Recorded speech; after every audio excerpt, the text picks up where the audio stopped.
तो हॉर्मूज पर जो ईरान का रुख है वो बिल्कुल साफ है। दुश्मनों के लिए नहीं खुलेगा हॉर्मूज। हॉर्मूज पर ईरान का नियंत्रण है। IRGC की तरफ से बयान भी जारी किया गया। अमेरिकी दावे को ठुकराया गया है। अमेरिका की तरफ से कहा गया था कि ईरान को अगर सीज फायर करना है तो हॉर्मूज को पूरी तरीके से खोलना पड़ेगा। साथ ही डोनाल्ड ट्रंप की तरफ से यह भी कहा गया था कि JD Vance कुछ शर्तें तो ईरान से जरूर मनवा लेंगे, लेकिन IRGC इन दावों को ठुकरा रहा है। और अनंत, IRGC कहीं तो ईरान को इस समय पूरी तरीके से होल्ड ऑन कर रहा है। तो कल राष्ट्रपति को सुप्रीम लीडर से मिलने से भी रोका गया था, तो कहा गया कि भाई IRGC में 2 फ्रैक्शन है, लेकिन मिडिल ईस्ट में हालात तेजी से बदल रहे हैं। अमेरिकी वायुसेना के शक्तिशाली B-52 बॉम्बर की उड़ान से तनाव और बढ़ चुका है।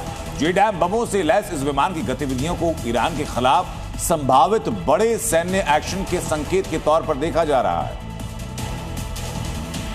अमेरिका ईरान जंग के बीच एक बड़ा सैन्य घटनाक्रम सामने आया। रिपोर्ट्स के मुताबिक अमेरिकी वायुसेना का B-52 बॉम्बर इंग्लैंड से उड़ान भरते हुए ईरान की ओर जाते देखा गया। ये विमान अत्याधुनिक GPS गाइडेड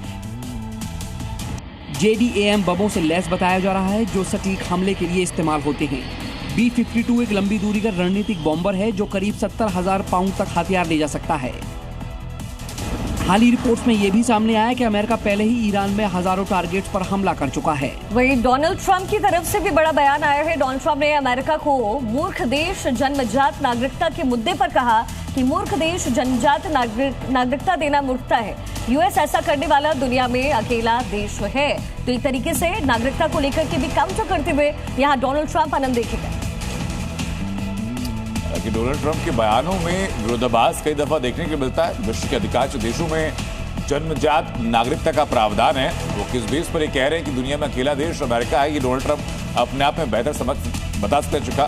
लेकिन इसी बीच एक और बड़ी अपडेट ये भी है कि वेस्ट बैंक के नाब्लुस में इजरायली सेना ने बड़ा ऑपरेशन किया और चलाते हुए ऑपरेशन को अवैध हथियार निर्माण के नेटवर्क को वहां पर ध्वस्त भी किया गया।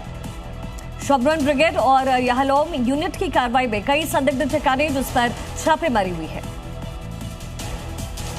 इजरायली सेना की शोमरोन ब्रिगेड के रिजर्व सैनिकों और याहलोम यूनिट के लड़ाकों ने वेस्ट बैंक के नाब्लूस शहर में बड़ी कार्रवाई को अंजाम दिया।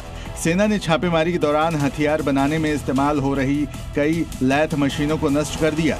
अधिकारियों के मुताबिक ये मशीनें अवैध हथियार निर्माण के लिए इस्तेमाल की जा रही थी। ऑपरेशन के दौरान सुरक्षा बलों ने इलाके को घेर कर तलाशी अभियान चलाया और संदिग्ध ठिकानों को निशाना बनाया।